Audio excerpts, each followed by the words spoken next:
Hello and welcome to Heilman and Haver, the Stage and Screen podcast, coming to you from Casa de Quinn and 1111 Studios in beautiful Port Orchard, Washington. I'm Matt Haver. And I'm Greg Heilman. We're two local actors looking to hone our craft by exploring the best in local theater and on the big screen.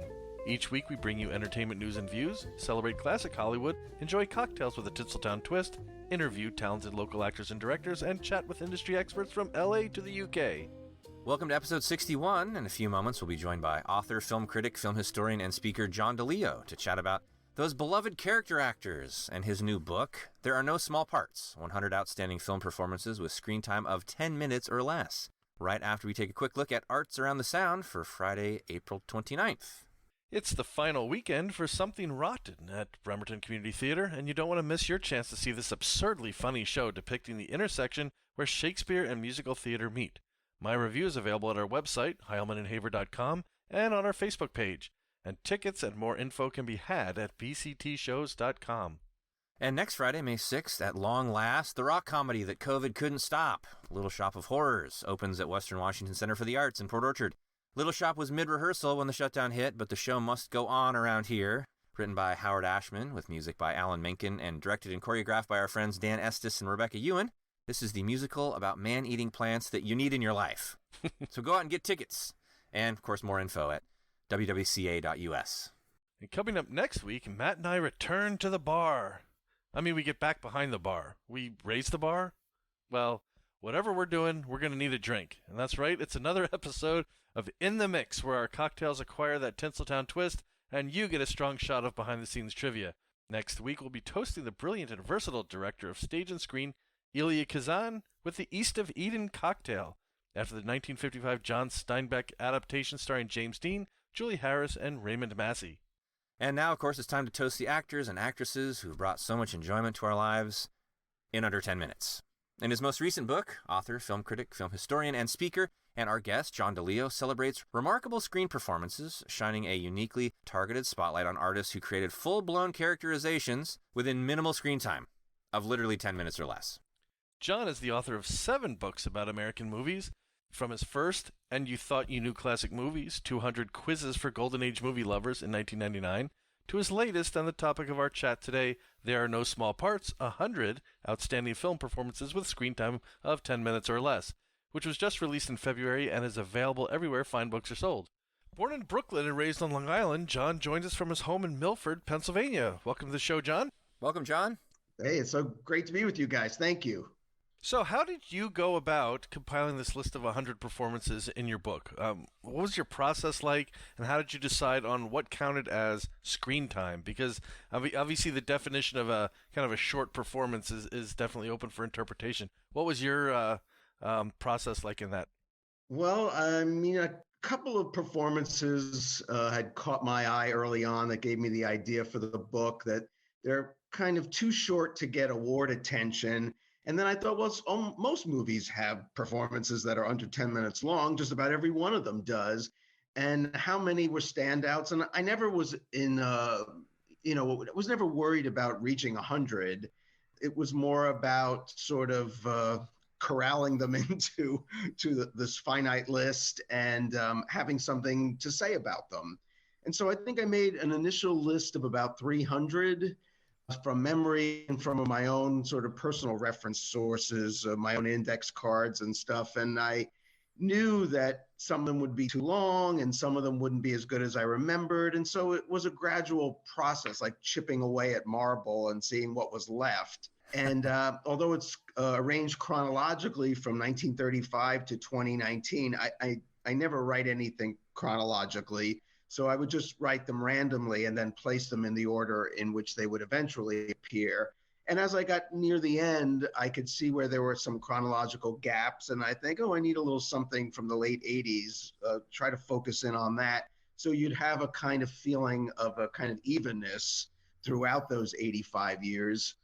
And with regard to screen time, I mean, in some cases, it was very easy where someone has one scene in the movie, it's 4 minutes long, there's nothing to juggle around with. And sometimes, something like Laura Dern in Wild, her performance is mostly fragments. And so it really was a stopwatch kind of situation. I didn't penalize people if they were unconscious in a scene, and I didn't penalize them if they were in the long shots and they weren't really doing anything.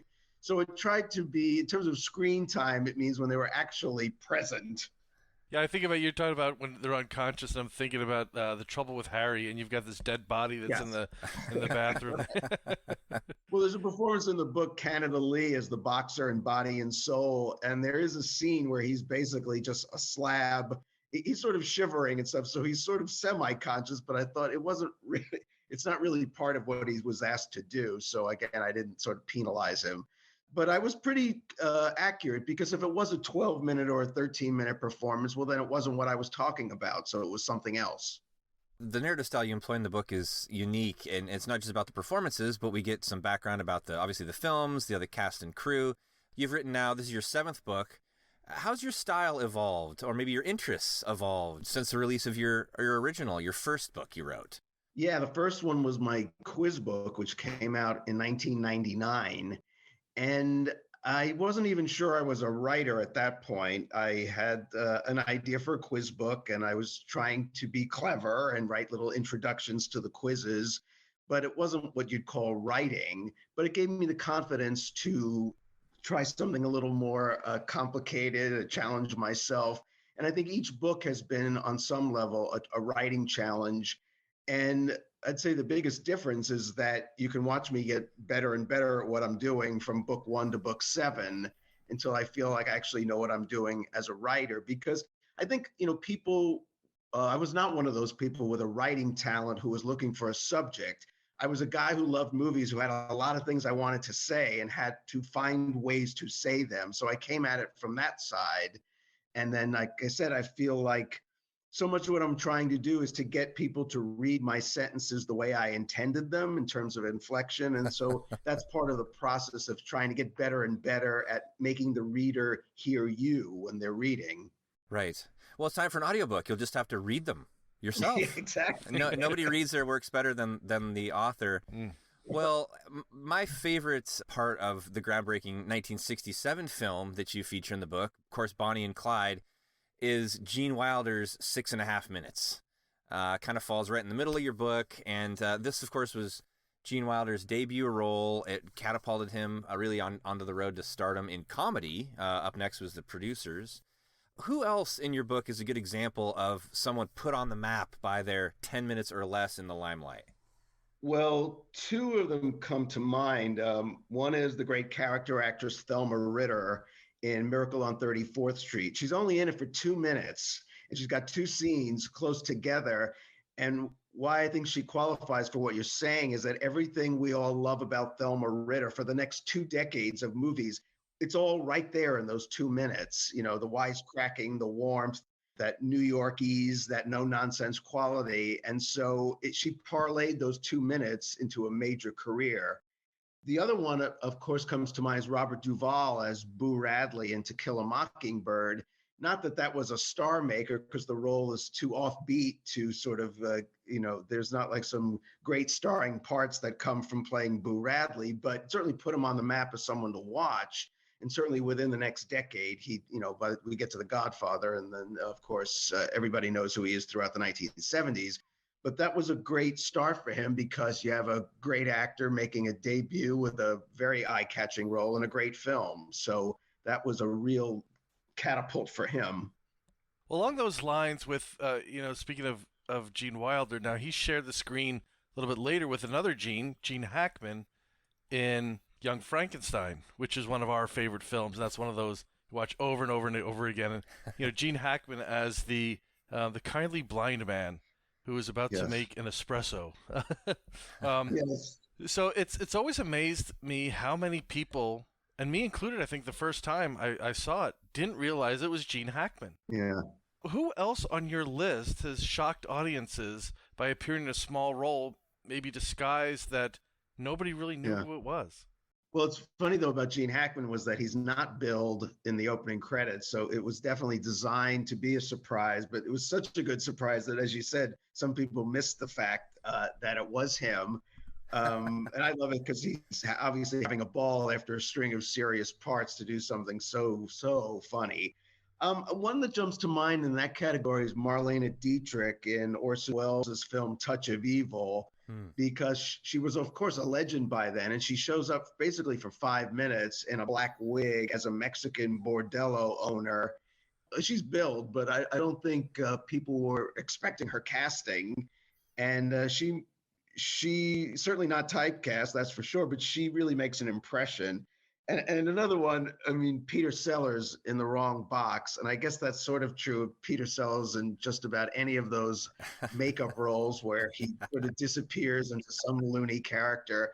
And I mean, he's recognizable, but he's still playing a mad doctor, and he's quite hilarious. And I'm sure the audience just would, when they saw that, since he's hardly in it, and he was already very famous when he did it, they just must have been so happy when he showed up, because he truly hilarious.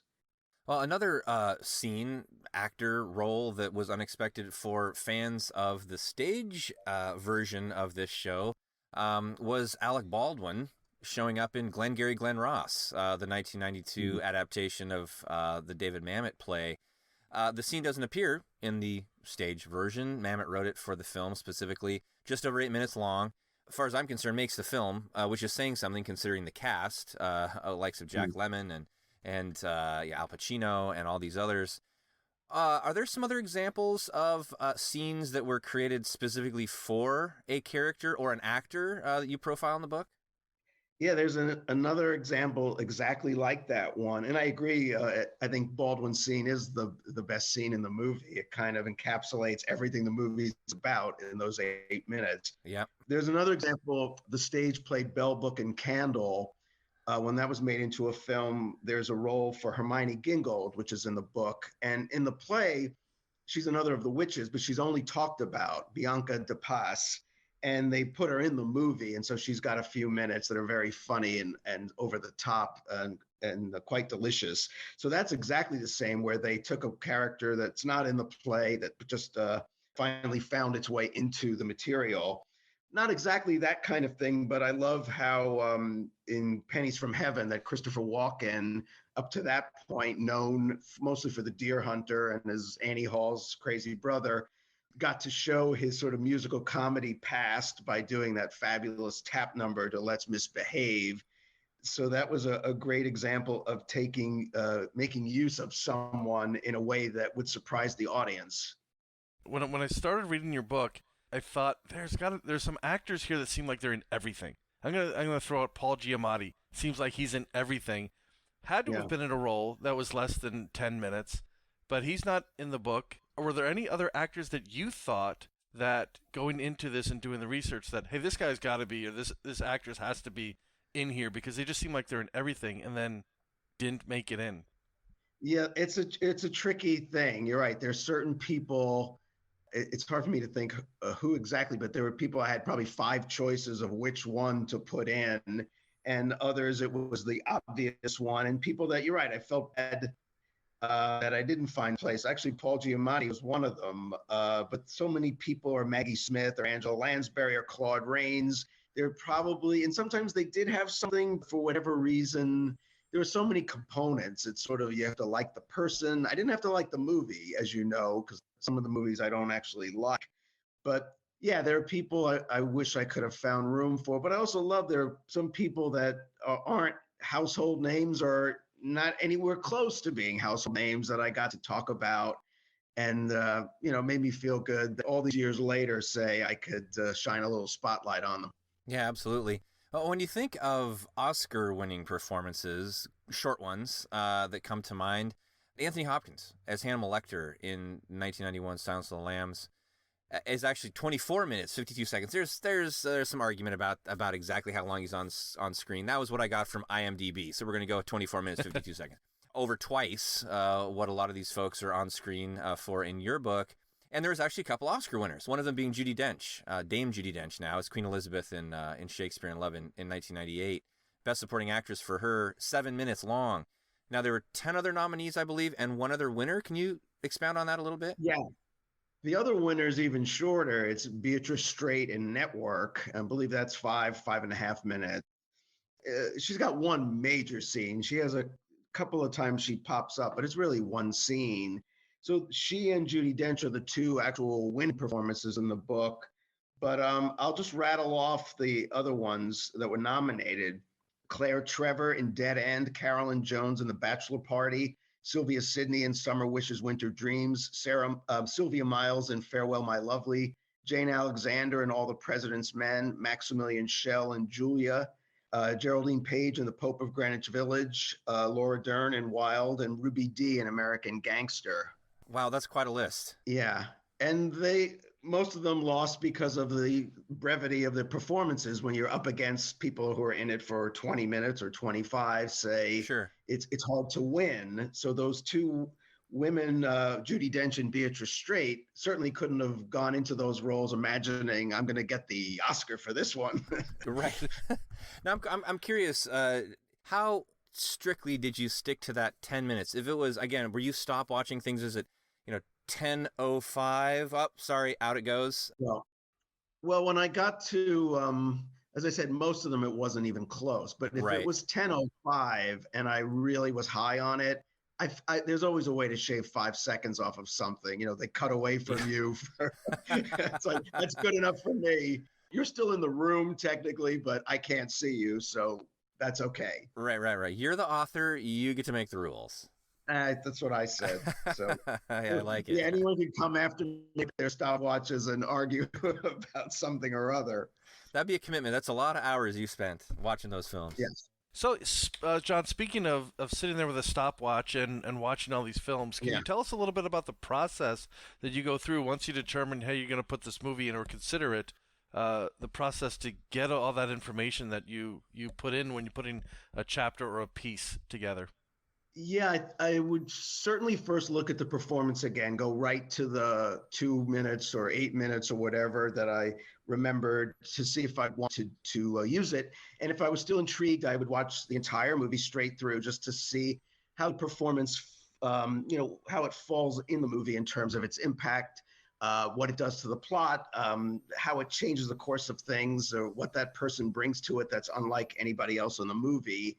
And then I would try to find a way to start the essay. Sometimes it was something about that person's career. Sometimes it was very specific to the movie. Whatever it is I really wanted to talk about with that individual actor. And then, of course, go on to the values of the film overall, the pluses and minuses of the director and the script and the other actors in the movie. And as I said, where it fell in that particular person's career, if it was at the beginning or the end, and all kinds of things. And like I said, I gave myself basically free rein, but they're all about exactly the same. They're all 3 pages. So I kind of got into a groove where I could just sort of feel what was the beginning, what was the middle, and what was the end. And sort of each of the books I've done, they kind of teach you how to write them as you're in the sort of about a quarter of the way in. And then you feel like you're really in a groove and you know what you're going to be doing on day 3 of each piece, or how many times you have to reread it before you think you're done, at least for now. So, I did kind of get into a kind of very regimented format for the, I think, 13 months it took to write it. Did you just start kind of with your favorites? And you said you moved through, organized the book chronologically, but you obviously didn't watch them chronologically. Was that where you started with a few of your favorite films? Yeah, I get started with ones that were actually Alec Baldwin and Glengarry Glen Ross, I think, was the second or third one I wrote, because I knew that was such a shoo-in. Yeah. But yeah, I never liked to write the early pieces too early in the process because, I want the early pieces to be especially strong. So I really want to be in the groove of how I'm writing the book. So like midway, I wrote the first one, but I always write the last piece in any book as the last piece, the very end. So the Al Pacino one for Once Upon a Time in Hollywood was the last one I wrote. I think if Matt and I were writing the book, we probably would have started with Glengarry Glen Ross for sure. Yeah, probably. Is that your favorite, or do you have another one that is your favorite out of all the scenes in the book? Oh, I don't think I do have a favorite. They're, like they said, they fall in different kinds of categories. I was sort of fascinated. There's a very little-known actor named John Ray, who has a 4-minute role in Frank Capra's Mr. Deeds Goes to Town. And he probably more than anybody else was the impetus for the book, because he shows up in the middle and he changes the course of the plot. He changes the outlook of the main character. And his scene, the movie goes from sort of fish out of water comedy until he shows up. John Ray is a representative of the Depression and bursts in as a hungry farmer into the mansion and changes the movie. And that sort of fascinated me. He's not a name actor. The character doesn't have a name. And yet now we're watching a different movie because this actor not only had a well-written part that changed the plot, but was so moving and unforgettable in the role, even though nobody really knows the name of the guy. So I wouldn't say it's my favorite, but that was certainly a very important part of the whole book, the whole idea and the whole concept of the book. But yeah, I have to have a special place in my heart for every single one of them, or I couldn't have spent the time I spent with them. That's interesting. It got me thinking as I was reading it about some of the movies and scenes that I've always gravitated to that are on the short side. And obviously the Glengarry Glen Ross one, but then I started to think about some of the other comedies that I've watched. Canadian Bacon is one that I always enjoyed, a Michael Moore film that's got a few of the short scenes in it.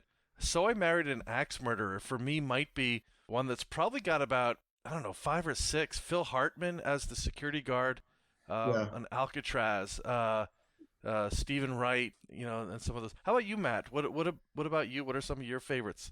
Well, I like that your reference to So I Married an Axe Murderer because, and I got to ask John this. So would Mike Myers qualify if he's in character for less than 10 minutes, a different character than that leading role? That's interesting. There's a whole other book for you. You can make a case for that, sure. The opener in my book is Elsa Lanchester in Bride of Frankenstein, and she plays 2 parts. One's 3 minutes and one's 4 minutes. So even added up, she didn't hit the 10-minute mark. Well, that's the thing about a book like this, that any movie lover would have their own 100 outstanding film performances with screen time of 10 minutes or less. Yeah, I got to go. As far as favorites go, you could probably tell by the way our questions were written. Got to go with either of the Genes, Gene Wilder, Gene Hackman. And you really kind of have to take the work as a whole, those scenes as part of the larger film. In the case of Young Frankenstein, maybe the funniest part of the whole movie. His look at the end, I was going to make espresso. I just, and nobody would deliver it the same way Gene Hackman did. But what are those two? Of course, Glengarry Glen Ross, Alec Baldwin. When Greg and I went to do a live read during quarantine with some friends of Glengarry, we were astonished that where's that part? Where's Baldwin's part? It's the best part. Yeah. Well, John, you mentioned also looking at the whole body of work. So a scene that I shared with Matt the other day that just came to mind was Hugh Jackman as the Wolverine in X-Men First Class. Literally 25 seconds.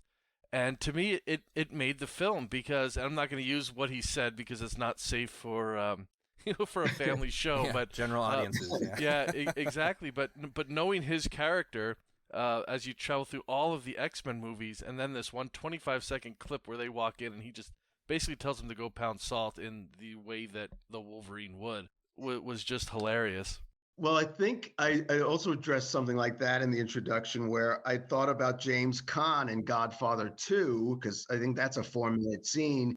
But so much of the impact of it is the fact that he was in the first one for so long. So he's already built the character in a major role. So that was a reason not to use him, because he wasn't starting from scratch. So I guess it would apply to Hugh Jackman too. Probably. You're just gonna have to do a second 100, and that'll be the part 2. Okay. That would be your 8th book. You've written 7. What's next? Now you also do some film criticism. You do a lot of public speaking, touring around, talking about your book and the subjects in your books. What's next on the horizon for you? And what's the best way for our audience to keep up with everything that you're up to? Well, I'm on social media. I'm john.dileo.12 on Instagram, and I'm on Facebook, and I'm at John DiLeo on Twitter. So that's how you find me. In addition to promoting this book, I have 2 ideas for an 8th book, and I'm still going back and forth. So I'm not really at liberty to say because I don't really know which. But I probably won't start anything till the fall because I'm still kind of consumed with getting the word out on this one. I'm also doing a classic film series here in Milford at the Milford Theater where I live. Every Sunday at 4:00, I introduce a classic and have a Q&A after. So I'm enjoying that too. And that's couple of blocks from where I live. So that's nice. That's right up our alley. Matt and I love to do that. We participated in something like that, one of our local theaters here in Washington, and that's a great way to get classic films out to the to the masses and make it more than just the viewing experience, right? So doing the intro, doing the Q&A, Yeah. definitely something that piques the interest and keeps these films alive, which is great. And John, you'd probably agree that seeing a lot of these classic films on the big screen the way the director intended really changes the movie in a lot of ways. Absolutely. I mean, so many people will say that. That's usually their biggest comment was, oh my God, I've seen this 5 times on television. I saw things I never saw. I didn't know how beautiful it was. I never knew what the close-ups could do in a theater. You know, all those things that are I expect to hear, but it's so nice that people are experiencing that. Also, when you're home, most people, they're getting up and down, they answer the phone. Just to have the undivided attention of watching something like Casablanca or It's a Wonderful Life uninterrupted on the big screen. People often always say, yeah, I saw scenes I never saw before because you were actually not moving through the whole thing. No distractions. It's fantastic. Yeah. Yeah, and especially being back after COVID, back into a theater with a shared experience with other movie lovers. Nothing like it. Yes, absolutely. Well, John, this has been great. All your books are available at johndileo.com as well, I believe. Yeah, that's fantastic. And Amazon, everywhere fine books are sold. Yeah. We've sure enjoyed this one, and I hope the rest of your press outings to promote the book go well, and great receptions. And when you come up with your next topic, let us know, and we'd love to have you back on and announce it. Oh, that'd be great. Thank you, guys. Thanks for your time today. Thanks, John. Sure. Bye-bye. Well, thank you again to our guest, John DiLeo. John's latest book, There Are No Small Parts, 100 Outstanding Film Performances with Screen Time of 10 Minutes or Less, and his other 6 are available on his website, johndileo.com. You can also follow him at Facebook, Twitter, and Instagram, all linked in the show notes.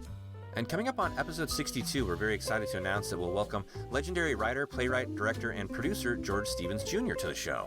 The son of 2-time Academy Award-winning director George Stevens, our guest made a name for himself as founding director of the American Film Institute and co-creator of the Kennedy Center Honors. So tune in Friday, May 13th for an episode you do not want to miss. And if you enjoyed episode 61 as much as we did, please make sure to follow us and share the podcast with a friend. You can find all the latest on heilmanandhaver.com, along with all of our past episodes, popular segments like Get to Know a Theater, In the Mix, and behind-the-scenes artist interviews. As always, thank you for supporting local theater and for joining us on Heilman and Haver.